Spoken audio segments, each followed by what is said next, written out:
Hello class. I am Ujjwal sir.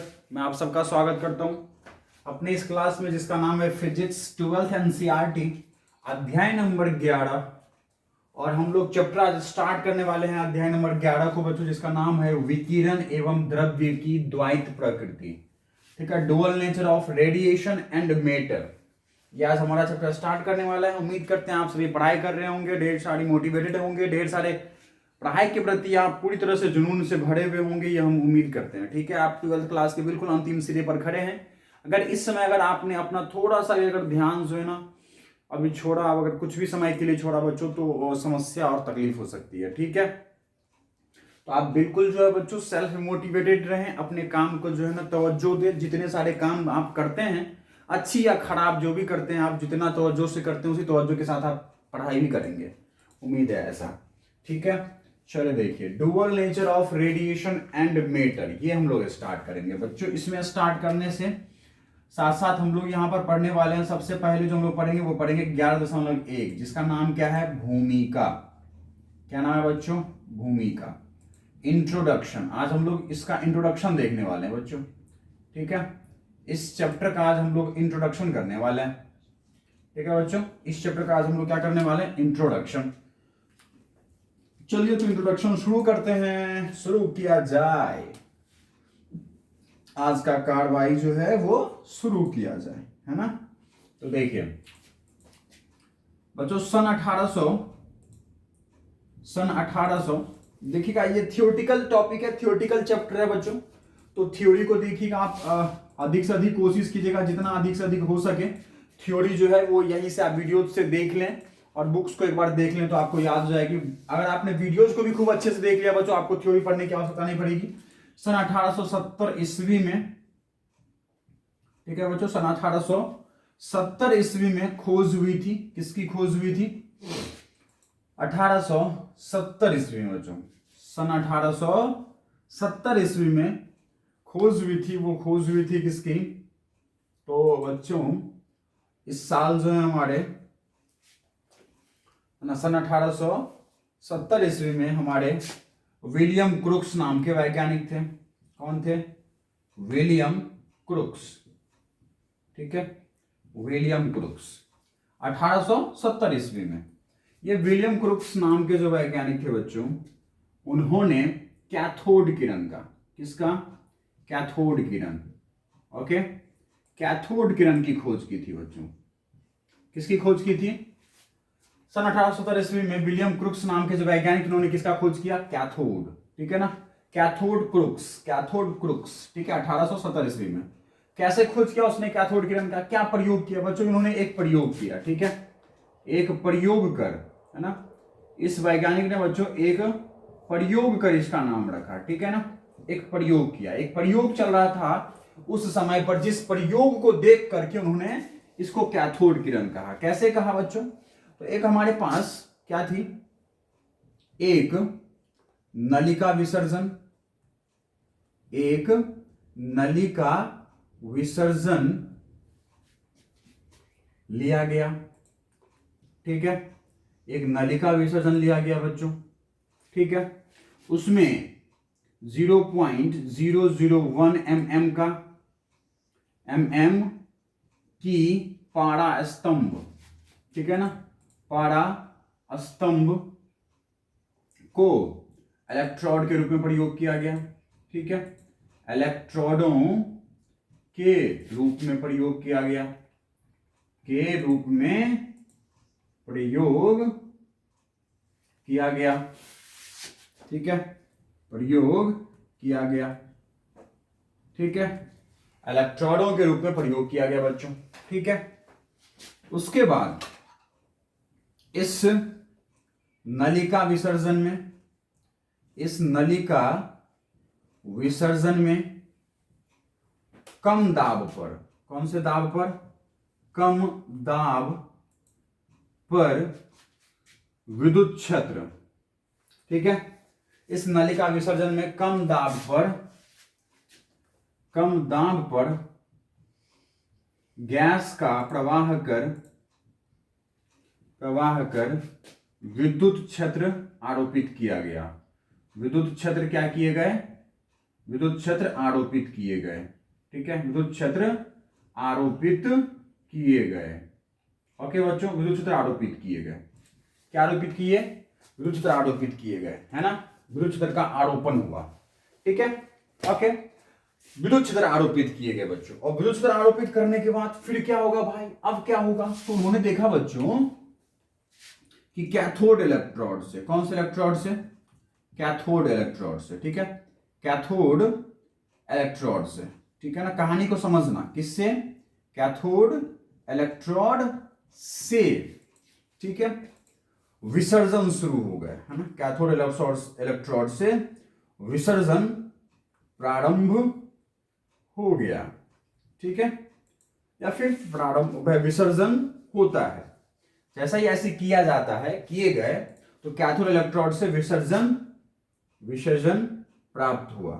ठीक है, विसर्जन प्राप्त हुआ बच्चों। कैथोड इलेक्ट्रोड से क्या प्राप्त हुए? विसर्जन। कैथोड इलेक्ट्रोड से उन्होंने विसर्जन को देखा कि भाई विसर्जन हो रहा है। ठीक है, तो कैथोड इलेक्ट्रोड से विसर्जन हो रहा है, इसीलिए इस विसर्जन को क्या बच्चों? इसलिए इस विसर्जन का नाम कैथोड विसर्जन, ठीक है ना, कैथोड विसर्जन या फिर कैथोड किरण रखा गया। क्या लिखा गया? कैथोड किरण रखा गया।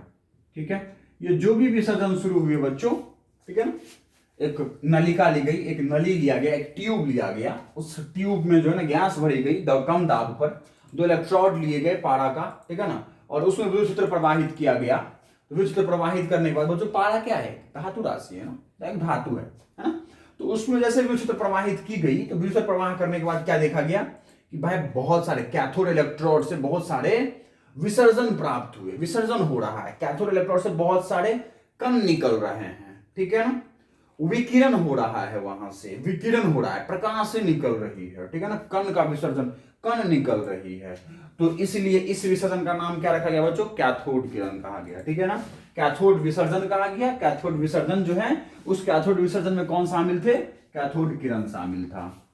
कोई दिक्कत नहीं होना चाहिए आपको, एकदम नहीं होना चाहिए, एकदम नहीं होना चाहिए। ठीक है, नहीं होना चाहिए। अब आज ये बच्चों क्या कि सन, ठीक है, सन भाई 1879 में, 1879 ईस्वी में, ठीक है ना, इस 1879 ईस्वी में जो है बच्चों, इस कैथोड किरण को, कैथोड के पुंज को, कैथोड विसर्जन को, है ना, कैथोड किरण को, ठीक है, क्या ऋणावेशित कणों का धारा कहा गया, कणों का धारा कहा गया। ठीक है, कितने साल आ चुके हैं बच्चों? 2 साल, एक तो 1870 और दूसरा 1879। बच्चों ये सन 1870 और सन 1879, 2 साल आपके याद हो गए। इस साल में क्या हुआ? कैथोड किरण की खोज हुई। किसने किया? विलियम क्रूक्स नाम के वैज्ञानिक ने किया। सन 1879 ईस्वी में बच्चों कैथोड किरण की खोज की गई।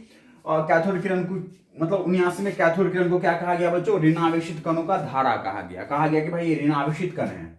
कैथोड किरण जो है, जो कैथोड से जो उत्सर्जन हो रहा है, कैथोड से जो विसर्जन शुरू हुआ है, उस विसर्जन कैसे कण है बच्चों? यहां से ऋणावेशित कण है और उसका समूह है, इसलिए ऋणावेशित कणों का धारा। भाई चल रहा है ना, गति कर रहा है, तो कैथोड कणों का धारा कहा गया उसे। कोई दिक्कत बच्चों आपको नहीं होना चाहिए। ठीक है, उसके बाद आ जाओ सेकेंड स्टेप पर। अब इसमें सेकेंड स्टेप पर बच्चों, पहली बार, कौन से बार? पहली बार, ठीक है, पहली बार इस विसर्जन नलिका के आर पार, ठीक है, आर पार परस्पर लंबवत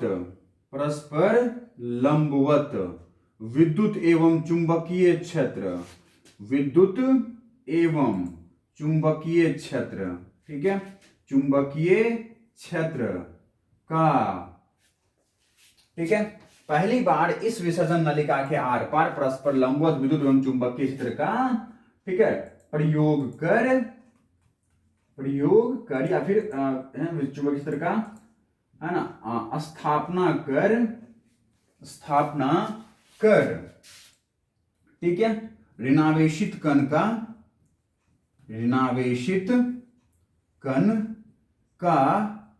ठीक है, ऋणावेशित कणों का, ठीक है,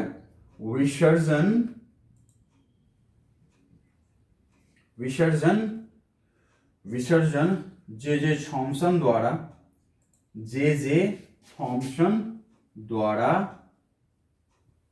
ठीक है, कणों का विसर्जन जे थॉम्सन द्वारा, ठीक है, प्राप्त किया गया, ठीक है, प्राप्त किया गया। ओके, जे थॉम्सन ने पहली बार बच्चों विसर्जन नलिका के आर पार क्या किया, लंबवत विद्युत एवं चुंबक की तरह स्थापित कर दिए, ठीक है, और उन्होंने आवेशित कणों का विसर्जन देखा। कौन से आवेशित कणों का? ऋणावेशित कणों का विसर्जन देखा।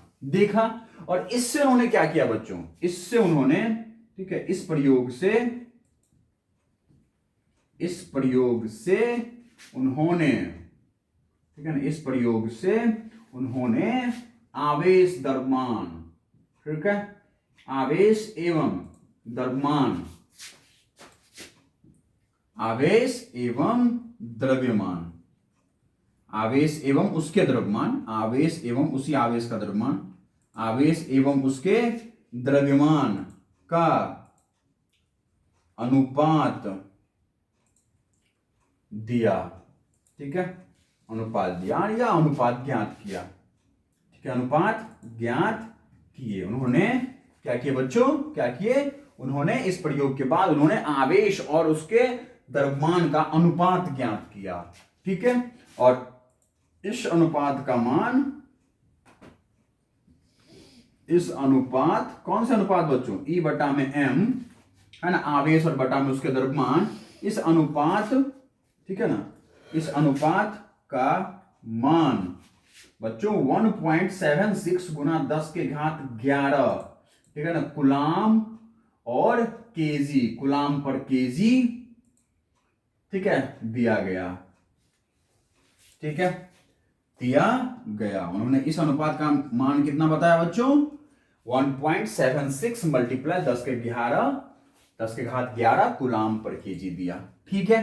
पहली बार उन्होंने कुछ प्रयोग किए। किसने प्रयोग किए बच्चों, जे थॉम्सन साहब ने कुछ प्रयोग किया, ठीक है, जे थॉम्सन साहब ने कुछ प्रयोग किया, और ये पहली बार ये प्रयोग किए, और प्रयोग करने के बाद उन्होंने, है ना, आवेश और उसके द्रव्यमान का अनुपात दे डाला और उसका वैल्यू दे डाला। दैट मींस इलेक्ट्रॉन और द्रव्यमान का अनुपात कितना होता है वो आपको याद हो चुका होगा। अब तक आपने ये वैल्यू बिल्कुल याद कर लिया होगा। 1.76 गुना 10 के घात 11 कूलाम पर केजी दिया, ठीक है ना, दिक्कतें नहीं होना चाहिए, उन्होंने ये दिया। कोई दिक्कत? यहां तक थ्योरी एकदम सब समझ में आ गई, प्रोसेस समझ में आ गया। 1817 ईस्वी में क्या हुआ था, कैसे कैसे प्रयोग हुए, 1879 तक पहुंचते पहुंचते क्या हो गया, और फिर अगर ये हुआ तो इसी के जस्ट बाद उन्होंने ये कुछ प्रयोग किए। भाई साहब जे थॉम्सन साहब ने कुछ प्रयोग किया, और कुछ प्रयोग करके उन्होंने कुछ जो है ना कुछ दे डाले, भाई उनसे कुछ निष्कर्ष दे डाला उन्होंने। बोलो कोई दिक्कत नहीं होना चाहिए आपको, नहीं होना चाहिए आपको। चलिए अब मैं आपको लिए चलता हूं आगे। मिटा दिया जाए इन सबको, चलिए मिटा दिया जाए, पक्का।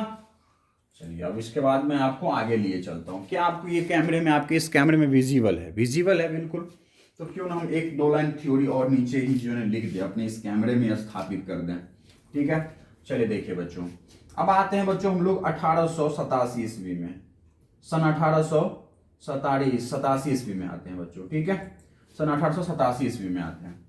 इस ईस्वी में क्या हुआ था भैया, इस ईस्वी में दो वैज्ञानिक, एक तो आए भैया कौन, मैक्सवेल साहब, ठीक है ना। उन्होंने क्या दिया भैया, तो विद्युत चुंबकीय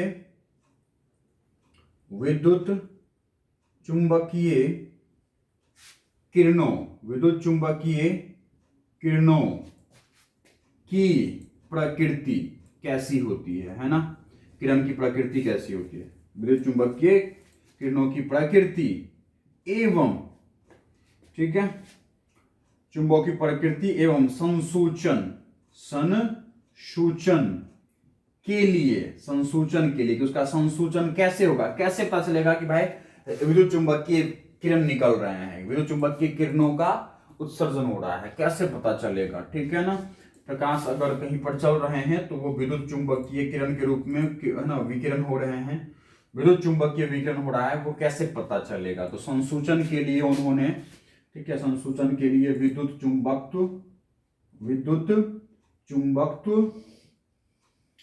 चुंबकत्व मैक्सवेल समीकरण दे डाला, ठीक है, मैक्सवेल समीकरण दे दिए, ठीक है, उन्होंने अपने नाम से ये समीकरण दे डाला, ठीक है बच्चों आपको मैक्सवेल के अगर समीकरण जानने हैं तो आपके इसी चैनल पर बीएससी फर्स्ट ईयर का वीडियो पड़ा हुआ है, ठीक है, एक बार अगर आप को इच्छा करें तो आप खोल के देख लीजिएगा, वहां पे कुछ अच्छी अच्छी बातें की गई तो उसको आप देख लीजिएगा, ठीक है। बीएससी फर्स्ट ईयर का फर्स्ट लेक्चर नंबर फर्स्ट लिखा होगा वीडियोज के बिल्कुल इस साइड में लिखा होगा लेक्चर नंबर फर्स्ट, देख लीजिएगा उसको, ठीक है ना, तो वहां पर बताया है मैंने, ओके, उसको देख लीजिएगा। तो बच्चों उन्होंने 4 समीकरण दे डाले, ठीक है, किसके लिए, विद्युत चुंबकीय किरणों की प्रकृति की संसूचन के लिए और जो है ना संसूचन के लिए और उसकी प्रकृति जानने के लिए, ठीक है ना। विद्युत चुंबकीय जो किरण है, जो विद्युत चुंबकीय विकिरण है और उसकी प्रकृति कैसी है, कैसी प्रकृति है, ठीक है ना, तो उनके लिए 4 समीकरण दे डाले बच्चों, ठीक है। अब देखो इसी के साथ साथ हर्ट्ज नाम का वैज्ञानिक था बच्चों, कौन, हर्ट्ज, ये भाई साहब 1887 ईस्वी में ही भाई दुर्घटना कर डाले, क्या दुर्घटना किया, 1887 में भाई हर्ट्ज ने भी 1887 में ही एक प्रयोग किया, क्या प्रयोग किया बच्चों, एक प्रयोग किया, क्या प्रयोग किया, उन्होंने प्रयोग किया बच्चों कि किसी निश्चित धातु पर, किसी निश्चित धातु पर, ठीक है, परावैगनी, ठीक है ना, परावैगनी किरणों को आपतित कर, ठीक है, आपतित कर, जब उन्होंने आपतित किया तो क्या देखा, आपतित कर, ठीक है, ऋणावेशित कणों की धारा प्राप्त किया, ठीक है, धारा प्राप्त किया बच्चों, ठीक है ना, धारा प्राप्त किया, इनको भी क्या मिला, भाई इलेक्ट्रॉनों का मतलब ऋणावेशित कणों का धारा प्राप्त किया उन्होंने, ठीक है। क्या ये आपके कैमरे में विजिबल है, बिल्कुल विजिबल है, प्राप्त किया, ओके। उसके बाद बच्चों ये तो प्राप्त किया ही किया, प्लस क्या हुआ कि उन्होंने किसी निश्चित धातु पर ही, किस पर, निश्चित धातु पर ही, है ना, निश्चित धातु पर ही या फिर निश्चित धातु को गर्म कर, निश्चित धातु को किसी तापमान तक गर्म कर, किसी तापमान तक गर्म कर, ठीक है, ऋणावेशित कणों का, ठीक है ना, ऋणावेशित कणों का धारा प्राप्त किया, ऋणावेशित कणों का धारा प्राप्त किया, ऋणावेशित कणों का क्या प्राप्त किया उसने, कणों का धारा प्राप्त किया। बोलिए कोई दिक्कत नहीं ना, नहीं, ये थ्योरी शामिल है इसमें, कोई दिक्कत नहीं होना चाहिए, ओके बच्चों। अब उसके बाद जैसे उन्होंने ऋणावेशित कणों का जी ये जो धारा पाया, उस ऋणावेशित कणों का जो इलेक्ट्रॉन मतलब कि जो है ना उसके आवेश और उस आवेश के द्रव्यमान का जो अनुपात ज्ञात किया, वो भी बिल्कुल जैसा पहले जे थॉमसन साहब ने बताया था, बिल्कुल उसके लगभग पाया गया, क्या पाया गया, बिल्कुल उसके लगभग पाया गया, ठीक है बच्चों। जो आवेश द्रव्यमान का जो अनुपात था वो बिल्कुल यही पाया गया, तब जाकर के जे थॉमसन ने बच्चों गुस्सा गए भाई साहब, और 1897 ईस्वी में उन्होंने उस ऋणावेशित कणों का नाम है ना, ऋणावेशित कण का नाम, ठीक है, ऋणावेशित वेशित कणों का नाम क्या रखा? इलेक्ट्रॉन रखा। का नाम इलेक्ट्रॉन कहा उसने। क्या कहा बच्चों? इलेक्ट्रॉन कहा उसने। ठीक है ना? इस ऋणावेशित कण को क्या कहा उसने? इलेक्ट्रॉन कहा। बोलो कोई दिक्कत नहीं होना चाहिए। एकदम थ्योरी, सेट ऑफ थ्योरी तैयार है। थ्योरी का सेट तैयार है आपके लिए। सब कुछ समझ में आ रहा है। एकदम थ्योरी तैयार हो गया। प्रोसेस कहां से? 1870 में कौन? William crooks. कैथोड किरण क्या क्या प्रयोग किए देख लिया आपने। 1879 तक जाते जाते हमने क्या कह दिया भाई कि ये ऋणावेशित कणों का धारा है। फिर हम पहुंच गए 1879 के बाद बच्चों, है ना, पहली बार फिर हमारे जे थॉमसन साहब ने प्रयोग किया और प्रयोग करके उन्होंने क्या बता दिया कि भाई बिल्कुल इससे जो ऋणावेशित कणों का जो उत्सर्जन हो रहा है उसके आवेश और द्रव्यमान का जो अनुपात है उसका वैल्यू ये पाया गया। ठीक है ना? ये प्रयोग करके उन्होंने ये बताया। फिर हम लोग बच्चों पहुंच गए 1887 ईस्वी में। 1887 ईस्वी में जो है ना विद्युत चुंबकीय किरणों की प्रकृति को बताने के लिए, उसका संसूचन करने के लिए कि भाई कितना कितना संसूचन का मतलब बच्चों कितना आवेश उस विद्युत चुंबकीय विकिरण में, विद्युत चुंबकीय किरण में कितने आवेश होंगे, ठीक है ना, उसका परिमाण कितना होगा, ठीक है ना, वो ज्ञात करने के लिए उसने मैक्सवेल के समीकरण दे डाले। मैक्सवेल के बच्चों 4 समीकरण है, ठीक है ना, जैसे हम लोग गति के समीकरण पढ़ते हैं ना, न्यूटन के गति के समीकरण, उसी तरह से मैक्सवेल के विद्युत चुंबकीय, ठीक है ना, तरंग का समीकरण है इलेक्ट्रोमैग्नेटिक वेव के लिए, ठीक है ना। 4 समीकरण दिए उन्होंने, ठीक है। उसके बाद बच्चों इसी ईस्वी में, इसी सन में 1887 ईस्वी में हर्ट्ज नाम का वैज्ञानिक था, हर्ट्ज, उन्होंने कुछ प्रयोग किया और उस प्रयोग के आधार पर उन्होंने क्या प्राप्त किया कि भाई साहब हम जो ना परावैज्ञानिक किरण डालते हैं ना किसी निश्चित प्रकार के धातु पर, तो वहां से ऋणावेशित कणों का उत्सर्जन होता है, ठीक है ना। और उन्होंने कहा वहां से जो आवेश उत्सर्जित हो रहे हैं उस आवेश और उसके द्रव्यमान का जो अनुपात है वो बिल्कुल ऐसा ही प्राप्त हो रहा है। तो भाई हमारे जे थॉमसन साहब का मन फूल गया, ठीक है ना। 1897 ईस्वी में उन्होंने क्या कह डाला कि भाई ये जो ऋणावेशित कण है ना वो कौन है? इलेक्ट्रॉन है। उन्होंने नाम दे डाला, फिर उसका एक नामांकन कर दिया कि भाई ये जो है मेरा पुत्र है ना, क्योंकि इसको मैंने खोज किया है, तो इसीलिए मैं इसको ऋणावेशित कण को इलेक्ट्रॉन कहता हूं, ठीक है ना। कोई दिक्कत यहां तक? एकदम मस्त मजा आया होगा आपको थ्योरी में। चलिए मिटा दिया जाए सबको। चलिए अभी और आगे बहुत मजा आने वाला है इस यात्रा में, अभी और आगे मजा आने वाला है, ठीक है। बिल्कुल कहीं जाइएगा मत, छोड़ के भागने वाले को बाजीगर कहते हैं, ठीक है। भाग जाओ भाई, भाग जाओ, भाग जाओ। तुम इतने देर देखे नहीं कि तुमको लगता है तुम तीसमार खान हो गए, सब कुछ आ गया, भाग जाओ भाई। जिनको सब कुछ जानना है वो वीडियोस में बने रहे, आगे खबर जारी है, ठीक है। आगे हम दिखाएंगे कि थॉमसन साहब के साथ क्या क्या हुआ, ठीक है, क्या घटना घटी उनके साथ, ठीक है। जब वो सड़क पे चल रहे थे तो किस कार ने उनको टक्कर मारी, ठीक है। तो ये सब सारी बात बताएंगे हम, आगे तक बने रहिएगा, ठीक है, ठीक है ना, ठीक है, वेट कीजिए, ठीक है।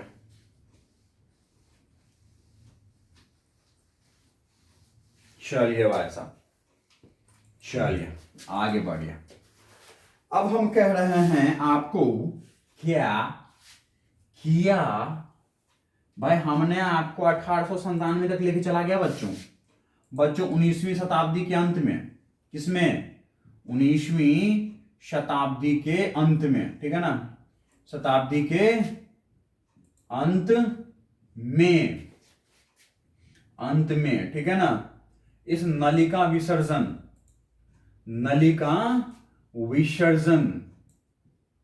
विसर्जन के प्रयोग का दौर था, ठीक है ना, के प्रयोग का दौर था बच्चों। उस समय ये जो है ना ये प्रयोग एकदम जो है जोर शोर से चल रहा था, ठीक है ना, जोर शोर से चल रहा था। और उसी समय पर बच्चों 19वीं शताब्दी के अंत में, दैट मीन्स कहे तो 1895 ईस्वी में, ठीक है ना, एक्स किरण का खोज किया।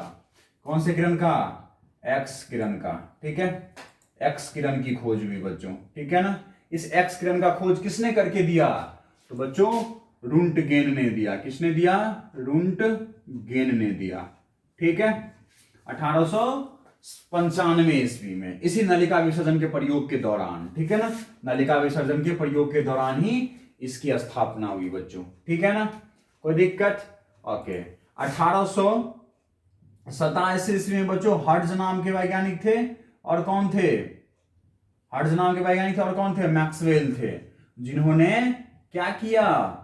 जिन्होंने प्रकाश को क्या साबित किया? तरंग प्रकृति का, ठीक है ना, तरंग प्रकृति का, विद्युत चुंबकीय तरंग है, ऐसा मैक्सवेल ने कहा था। और हर्ट्ज नाम के वैज्ञानिक थे, उन्होंने जो है ना इस तरह से ऋणावेशित कणों का जो उत्सर्जन किया, उसमें है ना जो बहुत गहराई है बातों में ना, उन्होंने जो है ना बहुत सारी गहराइयों के साथ प्रयोग करके उन्होंने क्या कहा कि प्रकाश क्या है? तरंग प्रकृति का है। कोई दिक्कत नहीं आया है ना अब तक? अरे बोलो बोलो बोलो बोलो, अरे बोलो। चलो ठीक है, अब आ जाओ। अब हम आपको आगे लिए चलते हैं, और आगे कहां तक लिए चलते हैं? आगे ले चलते हैं बच्चों, आपको आगे लिए चलते हैं 1913 ईस्वी में। कब लिए चलते हैं आपको? 1913 ईस्वी में, ठीक है ना, सन 1913 ईस्वी में। इस 1913 में बच्चों R.A. मिलिकन ने, किसने? R.A. मिलिकन नाम के वैज्ञानिक थे, ठीक है ना, उन्होंने बच्चों, ठीक है, ऋणावेशित कण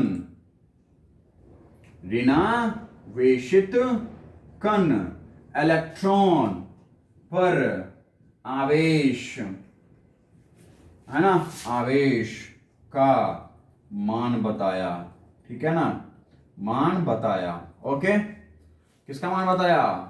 इलेक्ट्रॉन पर आवेश का मान बताया, ठीक है बच्चों। इसी विसर्जन नलिका में तेल बूंद का, है ना, मिलिकन तेल बूंद, ठीक है ना, या फिर तेल बूंद का, ठीक है ना, तेल बूंद का प्रयोग कर, उन्होंने भी कुछ प्रयोग किया बच्चों, ठीक है ना, कौन सा? तेल बूंद का प्रयोग किया, ठीक है ना, तेल बूंद का प्रयोग कर, मिलिकन तेल बूंद प्रयोग कहते हैं उसको, है ना, तो वो तेल बूंद का प्रयोग कर, ठीक है ना, इलेक्ट्रॉन पर आवेश का मान कितना बताया बच्चों? आवेश का मान कितना बताया? 1.6 गुना 10⁻⁻19 कूलाम बताया, ठीक है ना, जो कि आज आप तक याद रख रहे हैं। बोले कोई दिक्कत नहीं होना चाहिए ना? पक्का ना? एकदम कंफर्म? सारी थ्योरी समझ में आ गई यहां तक आपको? पक्का? एकदम कंफर्म? चलो चलो भाई चलो। बच्चों क्या था कि भाई साहब क्या था कि ठीक है, और उन्होंने क्या दिया बच्चों? उन्होंने क्या दिया कि ये जो इलेक्ट्रॉन है ना वो क्वांटीकृत होते हैं। क्या होते हैं? क्वांटीकृत होते हैं, ठीक है ना, क्वांटीकृत होते हैं। ये बात उन्होंने क्या दिया था? ये क्वांटीकृत होते हैं बच्चों। ये इलेक्ट्रॉन कण है, इलेक्ट्रॉन क्या है? कण है, ठीक है ना, इलेक्ट्रॉन क्या है? कण है, ठीक है ना, और इलेक्ट्रॉन अगर कण है क्वांटीकृत होते हैं, दैट मीन्स उस आवेश पर, ठीक है ना, उस इलेक्ट्रॉन पर आवेश, ठीक है, मतलब किसी भी आवेशित कण पर, ठीक है ना, ऐसा कहा था उन्होंने कि भाई किसी भी आवेशित कण पर, ठीक है ना, आवेशित कण पर आवेश जो होते हैं वो क्या होते हैं? आवेश इलेक्ट्रॉन की आवेश के पूर्ण गुणज होते हैं, ठीक है, इलेक्ट्रॉन की आवेश के पूर्ण गुणज होते हैं, ठीक है ना, पूर्ण गुणज होते हैं, ऐसा उन्होंने कहा था बच्चों, ठीक है ना, क्वांटीकृत होते हैं। क्वांटीकृत का नियम जो है ना यहीं से चालू हो गया था। बोलिए हाँ है ना, क्वांटीकृत होते हैं, पता है आपको, है ना, किसी भी आवेशित कण का जो आवेश होता है वो होता है इलेक्ट्रॉन पर आवेश का पूर्ण गुणज, है ना, पूर्ण संख्या का गुणनफल होता है। बोलिए हाँ है ना, प्लस माइनस। ओके, चलिए आगे बढ़िए भाई साहब, आगे बढ़िए। मिटा दीजिए इन सबको।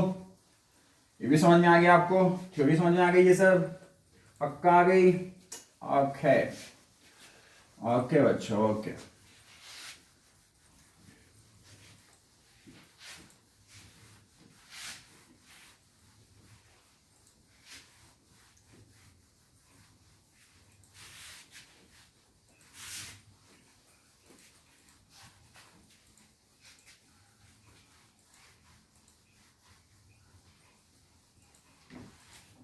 देखिए बच्चों, देखिए क्या क्या देखिए कि बच्चों प्रकाश प्रकाश की दो प्रकृति, प्रकाश की द्वैत प्रकृति होती है, द्वैत प्रकृति होती है। यह निष्कर्ष निकाला गया बच्चों। प्रकाश की कितनी प्रकृति होती है? द्वैत प्रकृति होती है। कैसे?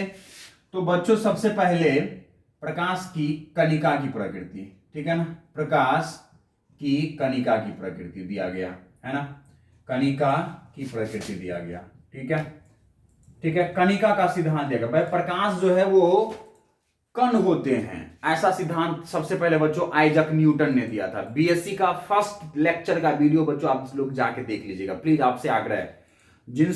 जिसको भी पढ़ने की बहुत चाहत है, बहुत सारे नॉलेज चाहिए बच्चों, तो आप प्लीज जो मैं कहता हूं वो आप करिएगा। बीएससी का फर्स्ट ईयर का वीडियोस मैंने डाला है, लेक्चर नंबर फर्स्ट, उसको आप एक बार देखिएगा, ठीक है ना। तो बच्चों प्रकाश की जो कणिका की प्रकृति दिया, कहा कि भाई प्रकाश कण होते हैं, ठीक है। और बच्चों सबसे पहले किसने दिया? इसके बाद आइजक न्यूटन ने दिया। किसने दिया? आइजक न्यूटन साहब ने दिया, ठीक है ना बच्चों। बच्चों ये आइजक न्यूटन साहब को जो है ना एकदम बहुत ही भाई एकदम कहे ना तो फिजिक्स का पिताजी कहा जाता है ना। ये फिजिक्स के क्या है? फादर ऑफ द फिजिक्स है ना। तो भाई पूरे फिजिक्स की भार इन्होंने उठा रखा था, ठीक है ना। तो देख लो प्रकाश की कण की प्रकृति, प्रकाश कण प्रकृति का होता है, ये बात भी भाई साहब न्यूटन साहब आकर के अपना हाथ पैर अड़ा दिए, है ना, बिल्कुल। अब बच्चों उसके बाद में बच्चों प्रकाश कणिका प्रकृति की होती है, या फिर प्रकाश जो है ना वो क्वांटा है, ठीक है ना। प्रकाश जो है वो क्या है? क्वांटा से मिलकर बना हुआ है। यह बात बाद में किसने कहा था? भाई प्लांक ने कहा था। किसने कहा था? प्लांक ने कहा था। क्या कहा था प्लांक ने? कि प्रकाश की जो प्रकृति होती है वो क्वांटा प्रकृति की होती है। क्वांटा का मतलब भी होता है बच्चों छोटे छोटे सूक्ष्म कणों से मिलकर बने होते हैं। तो ये कणिका प्रकृति दी गई। उसके बाद बच्चों हाइगेंस साहब थे। कौन थे? हाइगेंस, ठीक है ना, हाइगेंस थे, ठीक है ना। क्रिश्चियन हाइगेंस, क्रिश्चियन हाइगेंस नाम के वैज्ञानिक थे बच्चों, जिन्होंने जो है ना प्रकाश को क्या कहा था सबसे पहले कि यह तरंग प्रकृति का होता है, ठीक है। उसके बाद बच्चों मैक्सवेल साहब आए थे, ठीक है ना। मैक्सवेल साहब आए थे, उन्होंने क्या कहा था कि ये जो भाई तरंग तो है लेकिन ये विद्युत चुंबकीय तरंग है। कैसे तरंग है ये विद्युत चुंबकीय तरंग है, ठीक है ना। दैट मीन्स अगर कहीं प्रकाश है तो वहां पर विद्युत क्षेत्र भी उपस्थित है और चुंबकीय क्षेत्र भी उपस्थित है, ठीक है ना। ये विद्युत चुंबकीय तरंग है, हमारे इलेक्ट्रोमैग्नेटिक वेव्स है ये, ठीक है ना। ऐसा किसने कहा था बच्चों? मैक्सवेल ने कहा था। हाइगेंस साहब ने क्या कहा था? प्रकाश एक तरंग है, ठीक है ना। और प्रकाश की कणिका की प्रकृति सबसे पहले किसने दिया बच्चों? आइजक न्यूटन ने। फिर उसके बाद लास्ट में किसने दिया? उन्होंने कहा कि प्रकाश क्वांटा है, छोटे छोटे सूक्ष्म कणों से मिलकर बना होता है। ये बात किसने कहा था? प्लांक ने कहा था, ठीक है ना। तो इस तरह से इतने लोग आए प्रकाश की प्रकृति बताने के लिए बच्चों। जब ये दोनों कण प्रकृति ये दो लोग आ गए बताने के लिए, भाई प्रकाश की तरंग प्रकृति ये दो लोग आगे बताने के लिए, हमने कहा भाई तुम बता कैसे रहे हो, किसके आधार पर बता रहे हो? तो उन्होंने कहा भाई मैं जैसे कण जो कह रहा हूं ना उसके लिए मैंने कुछ प्रयोग किया है। प्रकाश का परावर्तन, प्रकाश का परावर्तन, प्रकाश का भाई अपवर्तन, ठीक है ना। ये घटना बच्चों प्रकाश के कणिका द्वारा, ये जो घटना है वो प्रकाश के कणिका द्वारा प्रकाश की कण सिद्धांत पे सिद्ध किया गया, ठीक है ना। प्रकाश की परावर्तन की घटना को और अपवर्तन की घटना को उन्होंने सिद्ध किया। कैसे? प्रकाश को कण मानकर, प्रकाश की कण प्रकृति से ही परावर्तन अपवर्तन की घटना जो है ना वह प्रयोग किए, उस घटना को सिद्ध किया गया, उस घटना को घटित होते हुए बताया गया, ठीक है ना। ओके बच्चों, जो विद्युत चुंबकीय तरंग है उन्होंने क्या किया? उन्होंने जो है बच्चों व्यतिकरण की घटना, ठीक है, ध्रुवन की घटना, ठीक है ना, व्यतिकरण की घटना, ध्रुवन की घटना, ठीक है ना, विवर्तन की घटना, ठीक है ना, इन सब की घटना को प्रकाश के साथ जो ये घटना घटित होती है बच्चों वो तरंग प्रकृति, किसकी? प्रकाश की तरंग प्रकृति के आधार पर ये सारी जो है ना ये सारी प्रकाश के साथ जो घटनाएं हैं वो इस प्रकृति के आधार पर इनको क्या किया गया? सिद्ध किया गया। बोला भाई ये जो घटना है वो तभी उत्पन्न होगी जब प्रकाश तरंग होगा, ठीक है ना। और प्रकाश की कण प्रकृति पे अब परावर्तन अपवर्तन बताया गया, घटना जो है ना यह सिद्ध होती है, ठीक है ना।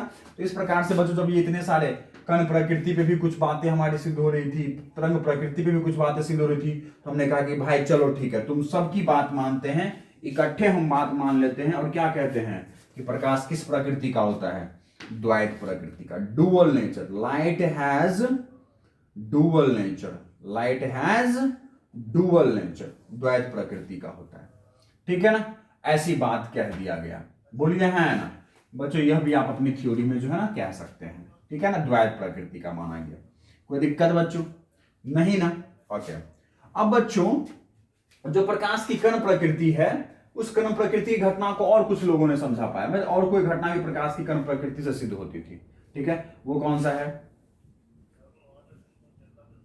प्रकाश विद्युत प्रभाव, प्रकाश विद्युत प्रभाव।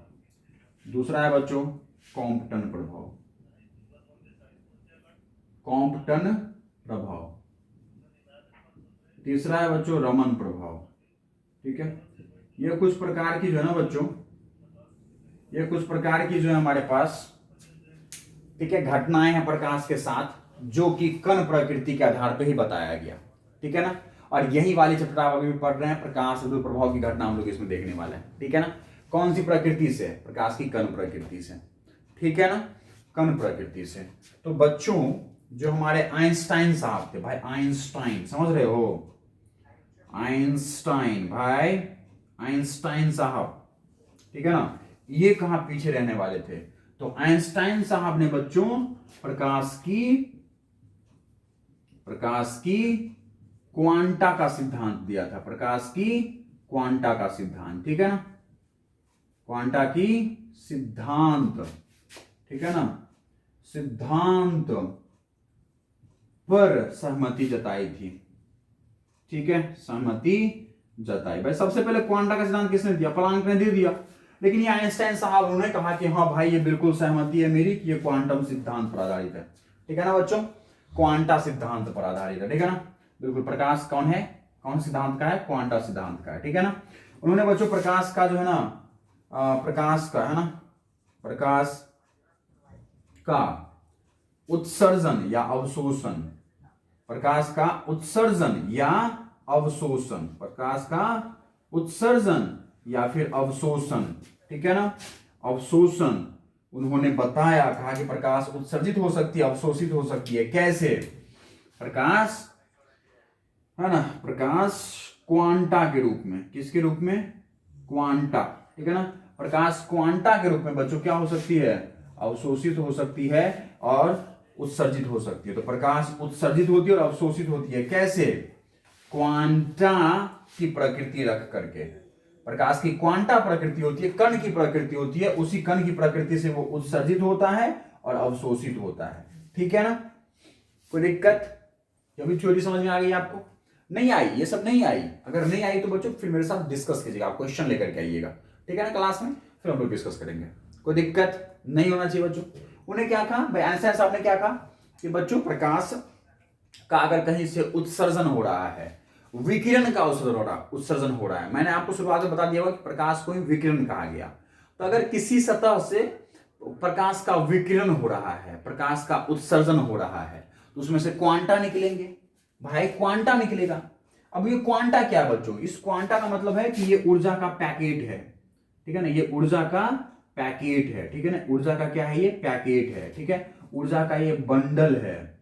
उन्हें कहा था कि प्रकाश जो है, प्रकाश के अंदर जहां भी कहीं प्रकाश उपस्थित है उसमें क्वांटा है, कण है उसमें, और वो कण क्या है? ऊर्जा का पैकेट है, एक ऊर्जा का बंडल है। ऊर्जा के पैकेट के रूप में, छोटे छोटे पैकेट के रूप में प्रकाश में जो है ना, प्रकाश में बच्चों छोटे छोटे ऊर्जा का पैकेट उपस्थित है, और उस छोटे छोटे ऊर्जा के पैकेट को क्या कहा उसने? क्वांटा नाम दिया। समझ में आई? तो क्वांटा का मतलब हो गया कि सूक्ष्म कण ही है प्रकाश के अंदर, जहां कहीं भी प्रकाश उपस्थित है बच्चों, तो उसके अंदर जो है ना क्वांटा उपस्थित है। क्वांटा का मतलब एक छोटे छोटे ऊर्जा के पैकेट, छोटे छोटे ऊर्जा के बंडल उपस्थित हैं। ठीक है ना, दैट मीन प्रकाश एक ऊर्जा का रूप है। वो ऊर्जा के रूप में छोटे छोटे ऊर्जा के पैकेट है प्रकाश के अंदर। ठीक है ना, जिसको हमने क्या कहा था? क्वांटा कहा था। कोई दिक्कत? समझ रहे हो? मेरी बातों को पकड़ना, और अगर कुछ समझ में नहीं आया क्वेश्चन लेके आइए आप, सीधा मत बोलना कुछ भी नहीं आया। ठीक है ना, चलो ठीक है, पक्का समझ में आ गई ये सब बातें? ओके। अब उन्होंने कहा बच्चों कि अगर कहीं पर प्रकाश का स्रोत है, अगर कहीं पर प्रकाश का स्रोत है, ठीक है ना, तो कहीं से भी प्रकाश के स्रोत से अगर मान लीजिए उत्सर्जन हो रहा है, क्या हो रहा है? उत्सर्जन हो रहा है बच्चों। ठीक है ना, कहीं पर अगर प्रकाश का स्रोत है और अगर उससे क्या हो रहा है, उत्सर्जन हो रहा है, ठीक है, क्या हो रहा है, उत्सर्जन हो रहा है, ठीक है, प्रकाश के स्रोत से, प्रकाश के स्रोत से यदि उत्सर्जन होता है,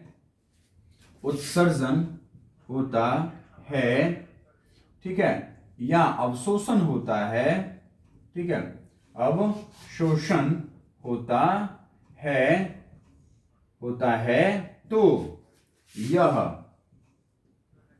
तो यह क्वांटा के रूप में ऊर्जा प्राप्त करता है, ठीक है, ऊर्जा उत्सर्जित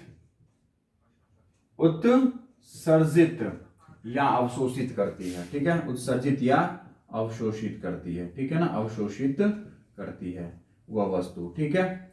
और बच्चों एक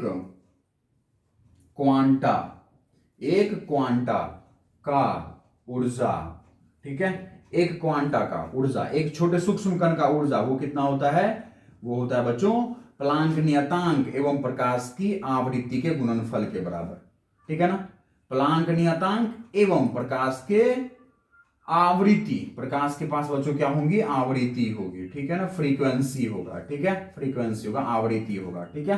प्रकाश के पास बच्चों क्या क्या हो सकती है, कौन कौन सी विमाएं हो सकती है, आवृत्ति हो सकता है, तरंगदैर्घ्य हो सकता है, प्रकाश की तीव्रताएं हो सकती है, बोलिए हाँ है ना। तो प्रकाश की आवृत्ति और प्लांक नियतांक के गुणनफल के बराबर किसी प्लांक मतलब किसी क्वांटा के पास ऊर्जा होता है। अगर एक क्वांटा को अगर हम लोग पकड़ ले प्रकाश के अंदर से एक ऊर्जा के पैकेट को पकड़े, एक पैकेट अगर आपने पकड़ा है तो उसके पास कितना ऊर्जा होगा, प्लांक नियतांक और उस आवृत्ति प्रकाश की आवृत्ति के बराबर, ठीक है ना, उस प्रकाश की जो आवृत्ति है उसके बराबर किसी एक क्वांटा को अगर आप पकड़ते हैं तो समझ में आई बच्चों।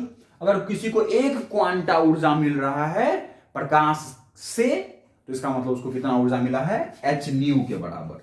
कोई दिक्कत समझ में आ गई ना भाई, आ गई ना, ज्यादा ब्रेन मत लगाओ, जो हमने कहा है उसको उसमें ब्रेन लगाओ।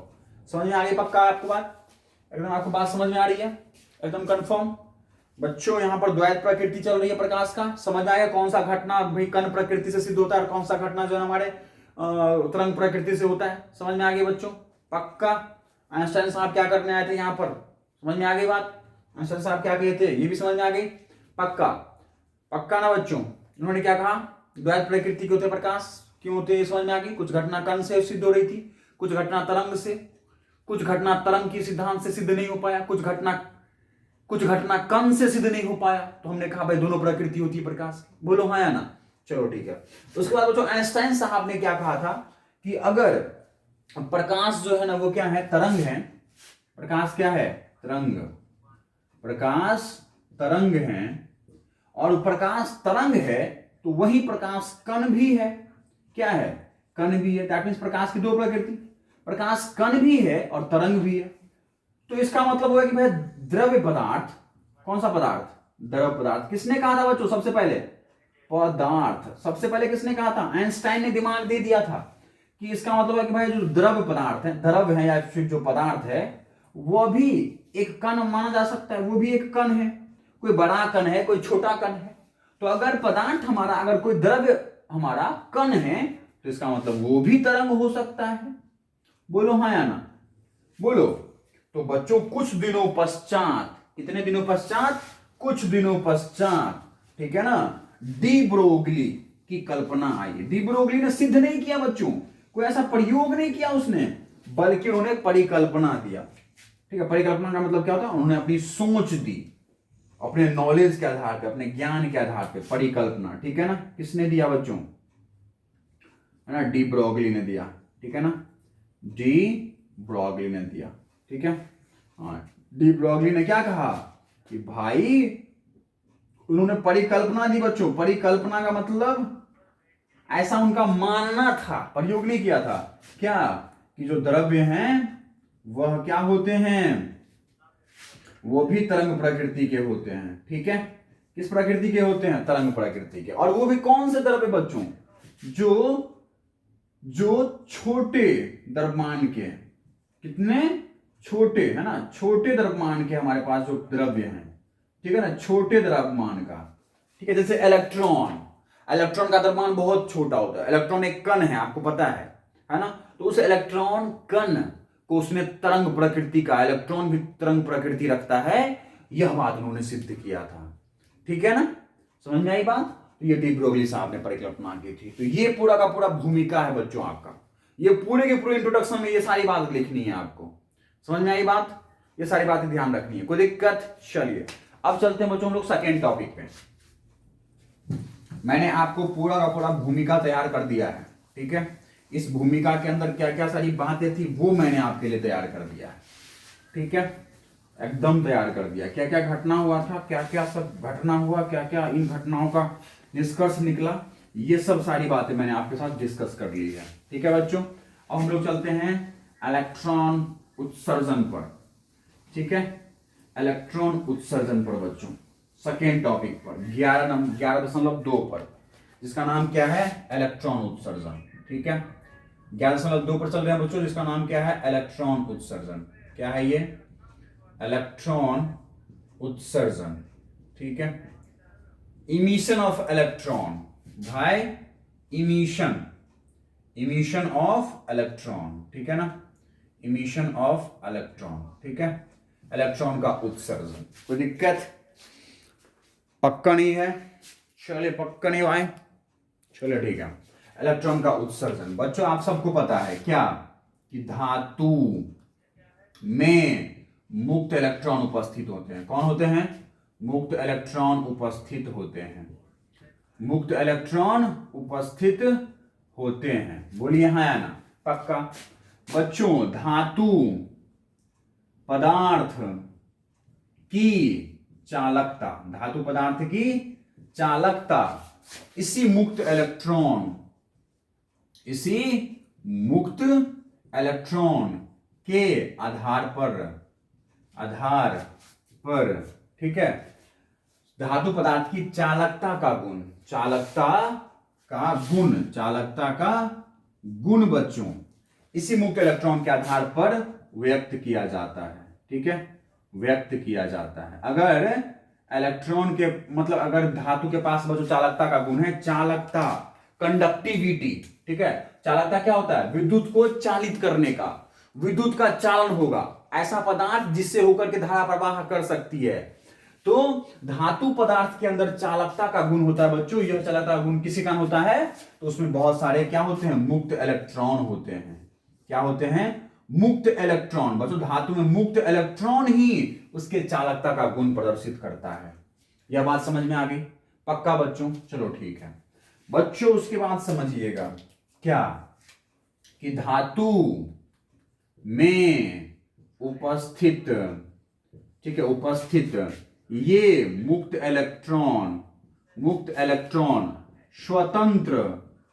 स्वतंत्र यादृच्छिक गति करते हैं। यह बात आपको बहुत अच्छे से पता होगा, ठीक है ना, यादृच्छिक गति करते हैं। स्वतंत्र मुक्त इलेक्ट्रॉन स्वतंत्र एवं यादृच्छिक गति करते हैं, ठीक है, यादृच्छिक गति करते हैं, ठीक है।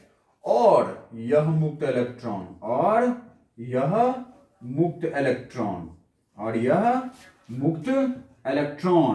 गति करते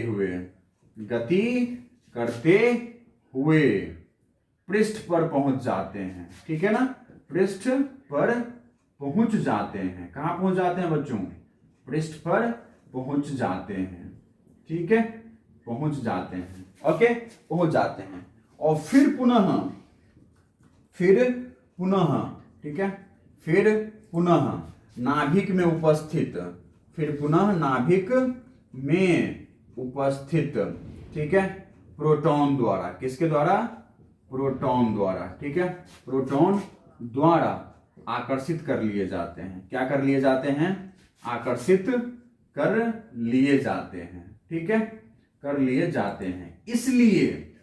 इसलिए बच्चों, इसलिए यह मुक्त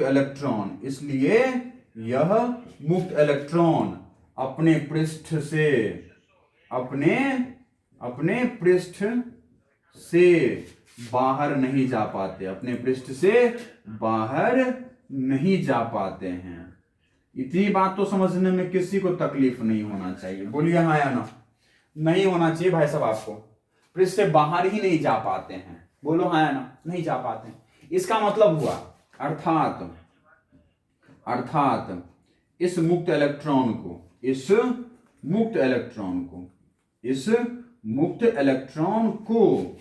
उसके पृष्ठ से बाहर निकालने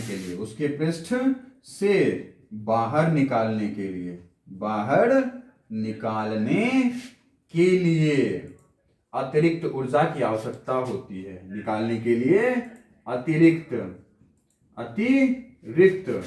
ऊर्जा की आवश्यकता होती है। ठीक है, ऊर्जा की आवश्यकता होती है बच्चों, ठीक है ना। एक अतिरिक्त ऊर्जा की आवश्यकता होती है बच्चों, अगर उसको पृष्ठ से बाहर निकालना है तो बाहर से ऊर्जा देने की आवश्यकता है, ठीक है ना।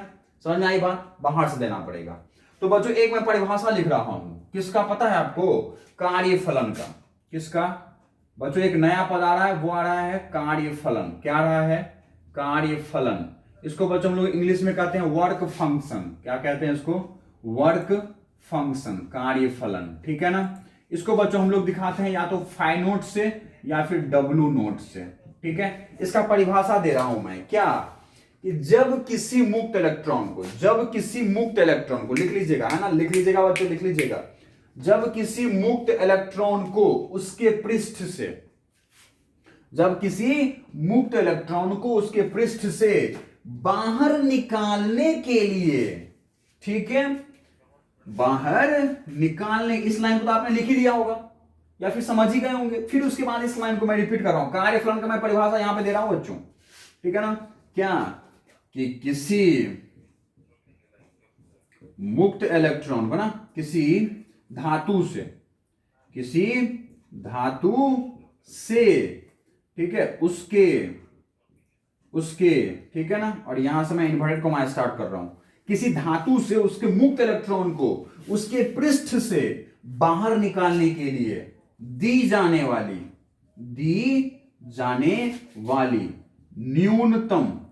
न्यूनतम ऊर्जा, भाई न्यूनतम ऊर्जा, जितना बाहर निकालने के लिए मुझे सबसे न्यूनतम ऊर्जा चाहिए, है ना, तो के है ना, बाहर निकालने के लिए दी जाने वाली न्यूनतम ऊर्जा या फिर आवश्यक ऊर्जा, पृष्ठ से बाहर निकालने के लिए, ठीक है, आवश्यक न्यूनतम ऊर्जा। भाई दी जाने की जगह मैं क्या लिखता हूं, आवश्यक न्यूनतम ऊर्जा, ठीक है, आवश्यक न्यूनतम ऊर्जा कार्यफलन कहलाती है। तो बच्चों उसके नाम पर मत जाना, ठीक है ना, नाम पर मत जाना, उसके नाम पर मत जाना कि ये कार्यफलन मतलब कार्य का फलन होगा। कार्यफलन का मतलब ऐसे भी समझ सकते हो भाई, फलन का मतलब निर्भर करेगा, दूसरे पर निर्भर, क्या करेगा, कार्य करने के लिए दूसरे पर निर्भर है। भाई ये इलेक्ट्रॉन काम करेगा, क्या काम करेगा, बाहर आने का काम करेगा, तभी करेगा जब ये इसको कोई ऊर्जा आके देगा। फलन का मतलब निर्भर होना, किसी पर ये निर्भर है, क्या करने के लिए, इलेक्ट्रॉन को बाहर लाने के लिए। इलेक्ट्रॉन बाहर तभी आएगा अपने पृष्ठ से जब इसको कोई अतिरिक्त ऊर्जा देगा, बाहर से न्यूनतम आवश्यक ऊर्जा देगा, ठीक है। तो भैया किसी धातु से उसके मुक्त इलेक्ट्रॉन को उसके पृष्ठ से ठीक बाहर आने के लिए दी जाने वाली या फिर आवश्यक न्यूनतम ऊर्जा क्या कहलाता है, कार्यफलन कहलाता है। अरे नहीं आया क्या, आया। और बच्चों इस ऊर्जा का मात्रक, ठीक है ना, इस ऊर्जा का मात्रक इलेक्ट्रॉन वोल्ट होता है, ठीक है ना। यहां पर बच्चों हम लोग जो इलेक्ट्रॉन वोल्ट है वो किसे मेजर करते हैं, सॉरी यहां जो ऊर्जा है बच्चों वो हम लोग किसे मेजर करते हैं, इलेक्ट्रॉन वोल्ट में, ठीक है ना। और बच्चों आपको पता है कि ऊर्जा का ऐसा मात्रा क्या होता है, जूल होता है। तो बच्चों एक इलेक्ट्रॉन वोल्ट में कितना जूल होता है, तो बच्चों होता है 1.6 गुना 10 के घात -19 जूल ऊर्जा होता है। कैसे आया, समझ में आई भाई, एक के जगह तो एक ही लिख दो, और इलेक्ट्रॉन में, एक इलेक्ट्रॉन में कितने आवेश होते हैं, वो होते हैं इतना, बोलो हाँ या ना। और आवेश का बच्चों इकाई क्या होता है, कुलाम, और गुना में क्या हो गया, वोल्ट, कुलाम वोल्ट क्या बन जाता है, जूल बन जाता है, ठीक है ना। तो एक इलेक्ट्रॉन वोल्ट में कितना जूल होता है बच्चों, 1.6 गुना 10 के घात -19 जूल ऊर्जा होता है, बोलो हाँ या ना। दैट मीन्स बच्चों किसी एक एक इलेक्ट्रॉन को अगर 1 वोल्ट से त्वरित किया जाए, भाई 1 वोल्ट से, 1 वोल्ट क्या है बच्चों, ऊर्जा है ना, तो 1 वोल्ट से, 1 वोल्ट विभवांतर से किसी एक इलेक्ट्रॉन को त्वरित किया जाए बाहर निकालने के लिए, तो उसको कितना ऊर्जा दिया जाएगा, 1.6 गुना 10⁻⁻ जूल ऊर्जा प्राप्त हो जाएगा। अरे नहीं समझ में आई बात, समझो समझो, इधर आओ इधर इधर आओ भाई, इधर आओ। तुम्हारा कोई 1 वोल्ट का बैटरी है, तुमने उसको धातु से जोड़ दिया, तो 1 वोल्ट का बैटरी एक इलेक्ट्रॉन पर कितना ऊर्जा उत्पन्न कर रहा होगा, 1.6 गुना 10⁻⁻19 जूल ऊर्जा उत्पन्न कर रहा होगा। बोलो है ना। तो तुमको किसी ने बताया, क्या बताया कि भाई किसी निश्चित प्रकार के धातु से जो है वो इलेक्ट्रॉन निकालने के लिए न्यूनतम ऊर्जा जो है वो मेरे को 5 इलेक्ट्रॉन वोल्ट चाहिए। कितना चाहिए, 5 इलेक्ट्रॉन वोल्ट। या फिर मान लो उन्होंने कहा कि मेरे को 5 गुना 10⁻⁻19 जूल ऊर्जा चाहिए। तो आपने क्या कहा कि भाई 1 वोल्ट का बैटरी लगाओ तो 1.6 जूल ऊर्जा प्राप्त होगा, गुना में 10⁻⁻19। तो 5 प्राप्त करने के लिए 5 वोल्ट का बैटरी लगा दो। अरे बोलो हाँ या ना, समझ में आया? जिसको नहीं आया गेट आउट, जिसको आ गया समझ लो, जिसको नहीं आया भाई मुझे बताना, है ना। मैंने आपको शॉर्ट में ये बातें बता दी, ठीक है, कोई दिक्कत नहीं होना चाहिए। चलो ठीक है, मैं इसको मिटाता हूं। समझ में आ गई सारी बातें, यहाँ की थ्योरी समझ में आ गई बच्चों आपको, यहाँ की थ्योरी समझ में आ गई आपको। चलो ठीक है, आगे बढ़ेंगे हम लोग। एक जगह तो नहीं रह सकते ना, बहुत सारा काम करना है भाई, बहुत सारा काम करना है अपने को, तो एक जगह तो नहीं हम लोग अटक सकते हैं ना, अटक नहीं सकते ना बिल्कुल भी। सेकेंड टॉपिक चल रहा है आपका भाई साहब, सेकेंड टॉपिक चल रहा है, सेकेंड टॉपिक खत्म हो रहा है आपके 11वें चैप्टर का, और आप हैं कि अब तक जो है ना अटके पड़े हैं भाई। आजो आजो आजो, आगे बढ़ो भाई। सेकेंड टॉपिक हम लोग खत्म करने वाले हैं। आप पहला टॉपिक एकदम खूब अच्छे से खत्म कर दिया मैंने आपका, दूसरा टॉपिक एकदम है ना अच्छे से जो है ना हम लोग खत्म करने के अंतिम सिरे पर हैं। देखो देखो देखो देखो भाई, धातु का कार्यफलन, धातु का कार्यफलन, कार्यफलन क्या है, ऊर्जा है। किसी धातु से इलेक्ट्रॉन निकालने के लिए दी जाने वाली आवश्यक न्यूनतम ऊर्जा क्या कहलाता है, कार्यफलन कहलाता है। कई बार मैंने बता दिया। तो धातु का कार्यफलन बच्चों धातु के गुण, धातु के गुण एवं पृष्ठ की प्रकृति पर निर्भर करता है। पृष्ठ की प्रकृति कैसी है, पृष्ठ की प्रकृति पर निर्भर करता है, ठीक है ना। तो बच्चों दो बातें याद कर लो, दो बातें याद कर लो कि कार्यफलन, किसी भी पृष्ठ का कार्यफलन किस पर निर्भर करता है, उस धातु का गुण कैसा है, उस पदार्थ का गुण कैसा है, ठीक है। और दूसरा उस पृष्ठ की प्रकृति कैसी है, उस धातु से संबंध रखने वाला उसके पृष्ठ की प्रकृति कैसी है। तो यह दो राशि पर निर्भर करता है क्या, किसी भी धातु का कार्यफलन। क्या ये बात समझ में आ गई आपको? पक्का आ गया? चलो ठीक है भाई, अब जल्दी से आ जाओ बच्चों। मैं आपको दो धातु का मैं कार्यफलन बता रहा हूं, जिसको आपको याद रखना है और जो आपसे हो सकता है पूछा जा सकता है। दो धातु का कार्यफलन बता रहा हूं जो कि आपके 1 नंबर के क्वेश्चन में आ सकता है, ठीक है। मैं कार्यफलन बोल रहा हूं, मैं कार्य ठीक है ना भाई। दो धातु का कार्यफलन मैं बता रहा हूं, मतलब कहे तो फाई नोट या फिर कहे तो डब्ल्यू नोट बता रहा हूं मैं। क्या सबसे पहला बता रहा हूं भाई, सबसे पहला मैं बता रहा हूं सीजीएम का। सीजीएम बच्चों, सीजीएम, सीएस संकेत क्या होता है, सीएस। सीजीएम नाम के धातु का बच्चों कार्यफलन होता है कितना, 2.14 इलेक्ट्रॉन वोल्ट, ठीक है। और बच्चों ये जो है ना सबसे न्यूनतम, धातु में सबसे न्यूनतम कार्यफलन अगर किसी का होता है तो वो किसका होता है, सीजीएम का। कितना होता है, 2.14 इलेक्ट्रॉन वोल्ट, ठीक है। और बच्चों किसी भी धातु का जो सबसे अधिकतम होता है वो होता है प्लेटिनम का।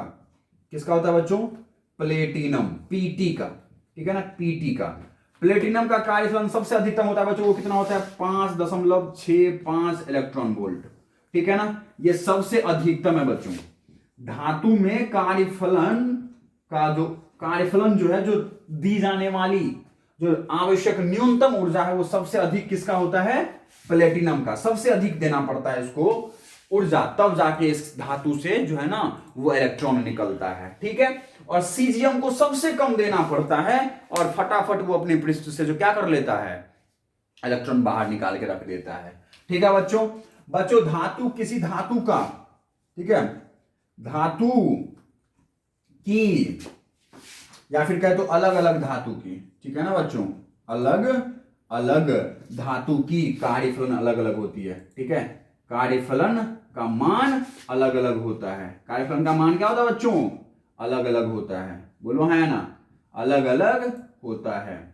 और मैं बता दिया हूं कार्यफलन का जो है ना वो मात्रा क्या होता है? इलेक्ट्रॉन वोल्ट, है ना। हाँ, और ये इलेक्ट्रॉन वोल्ट कुछ और नहीं है बल्कि ऊर्जा का मात्रक है। बोलो है ना, बिल्कुल। अभी मैंने दिखा दिया एक इलेक्ट्रॉन वोल्ट में कितना ऊर्जा होता है। बोलो है ना।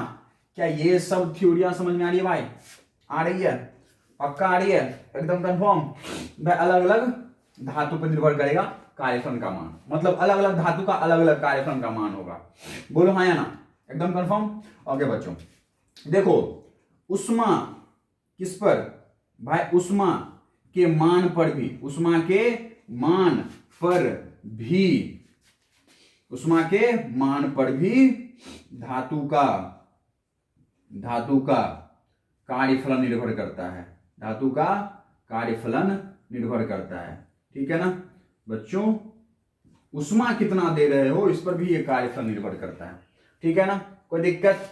बच्चों किसी भी धातु से इलेक्ट्रॉन को बाहर निकालने के लिए, किसी भी धातु के पृष्ठ से इलेक्ट्रॉन को बाहर निकालने के लिए, देखो मैं अगली बात बता रहा हूं आपको और एकदम लास्ट बात बता रहा हूं। बात बाकी ये सब चीजें खत्म हो चुकी है, ये चीजें आपको समझ में आ गया होगा बच्चों। अब सेकेंड टॉपिक का बिल्कुल लास्ट बात बता रहा हूं मैं आपको, ठीक है ना। तो जल्दी से इसको जो है वो समझ लीजिएगा, ठीक है ना। नहीं समझ में आए तो प्लीज मुझे इन्फॉर्म कीजिएगा, ठीक है। ओके देखो भाई साहब, क्या लिख रहा हूं मैं कि किसी धातु से, ठीक है, या फिर धातु के पृष्ठ से इलेक्ट्रॉन को बाहर निकालने के लिए, इलेक्ट्रॉन को, ठीक है, बाहर निकालने के लिए आवश्यक न्यूनतम ऊर्जा,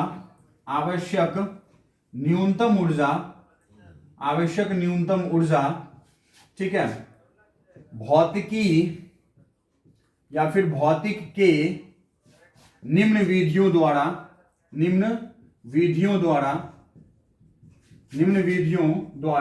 दिया जा सकता है। निम्न विधियों द्वारा दिया जा सकता है, ठीक है ना।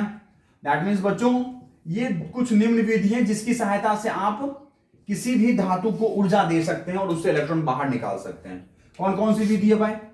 तो वो 3 विधि है बच्चों, ठीक है, आपके सिलेबस में। पहला है आपका तपायनिक उत्सर्जन, है ना, तपायनिक उत्सर्जन, ठीक है ना बच्चों। इलेक्ट्रॉन, किसी भी धातु से अगर आपको इलेक्ट्रॉन बाहर निकालना है तो आप ताप दे करके, ठीक है ना, उस धातु, ठीक है, उस धातु पदार्थ को ताप के रूप में, ठीक है ना, ताप रूप में, है ना, ताप के रूप में, है ना, ताप के रूप में ऊर्जा देकर, ठीक है, ऊर्जा देकर इलेक्ट्रॉन को उसके पृष्ठ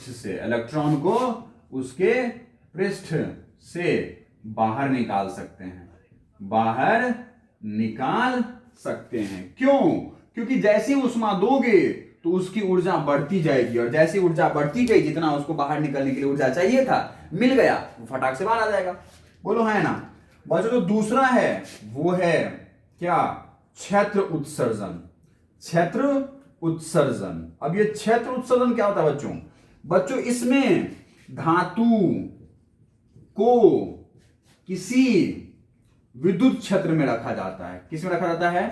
किसी विद्युत क्षेत्र में रखा जाता है, ठीक है, रखा जाता है। और वो बच्चों लगभग किस प्रांत का हो सकता है? वो इलेक्ट्रिक फील्ड बच्चों हो सकता है 10 के घात 8 वोल्ट पर मीटर का। अगर आपने विद्युत क्षेत्र किसी इस प्रांत का अगर लगा दिया है तो किसी भी प्रकार से अगर आप किसी भी धातु से अगर आप निकालना चाहते हैं इलेक्ट्रॉन तो निकल जाएगा।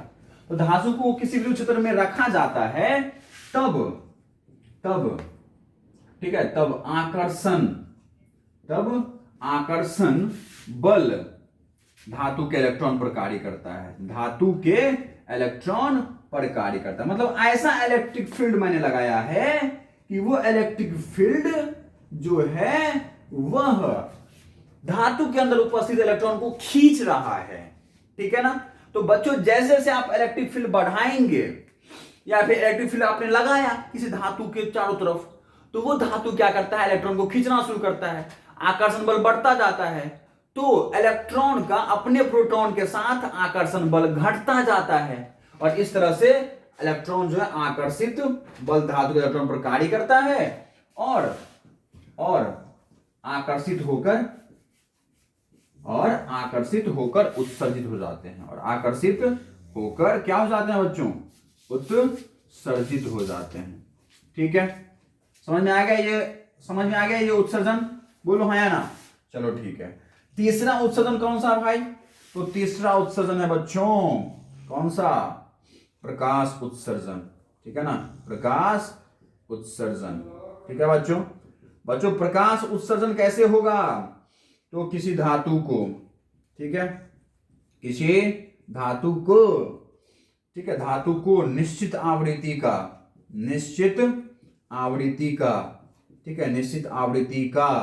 प्रकाश आपतित कर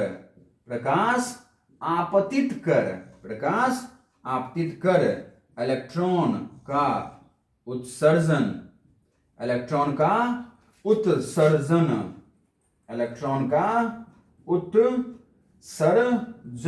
प्राप्त किया जाता है। ठीक है, प्राप्त किया जाता है। ओके बच्चों, अगर किसी धातु के सतह से अगर आपको उत्सर्जन चाहिए तो आप प्रकाश डालो उस पर, प्रकाश के पास आवृत्ति होगा, बोलो हाँ या ना। आपको पता है कि भाई ऊर्जा बराबर में क्या होता है, H और गुना में न्यू। अगर जितना ऊर्जा चाहिए इलेक्ट्रॉन को बाहर निकालने के लिए, तो भाई H तो प्लांक नियतांक है, तो आवृत्ति, उस आवृत्ति का प्रकाश डालो जो प्लांक नियतांक के साथ गुणनफल हो करके आपको उतना ऊर्जा दे दे जितना ऊर्जा उस इलेक्ट्रॉन को उसके धातु के पृष्ठ से बाहर निकालने के लिए चाहिए था। बोलो हाँ या ना, कोई दिक्कत नहीं होना चाहिए, बिल्कुल। तो बच्चों प्रकाश उत्सर्जन में एक निश्चित आवृत्ति का प्रकाश चाहिए, तो आवृत्ति और गुना में प्लांक नियतांक क्या दे देगा, ऊर्जा का मान दे देगा। बच्चों क्षेत्र उत्सर्जन में क्या होगा, विद्युत क्षेत्र लगाएंगे, विद्युत क्षेत्र क्या करेगा, इलेक्ट्रॉन को आकर्षित करेगा और उसको बाहर लेके आ जाएगा, आकर्षण बल बढ़ेगा, आकर्षण बल बढ़ रहा है तो आकर्षण ऊर्जा बढ़ रहा है, बोलो हाँ या ना। रासायनिक उत्सर्जन कैसा होता है बच्चों, ताप दे करके, आपको पता है ताप एक उष्मा ऊर्जा है ना। तो ये उष्मा ऊर्जा अगर किसी को दे रहे हो तो वो लेगा और उस ऊर्जा का प्रयोग करके जितना ऊर्जा उसको बाहर आने के लिए चाहिए था उतना ऊर्जा जैसे उसको मिल गया तो वो बाहर आ जाएगा, बोलो हाँ या ना। पक्का भाई, मैंने कहा तुमको अमेरिका जाने के लिए 3 लाख रुपया चाहिए, तो जब तुमको 3 लाख रुपया नहीं मिलेगा तो तुम बाहर जाओगे, अमेरिका जाओगे नहीं ना।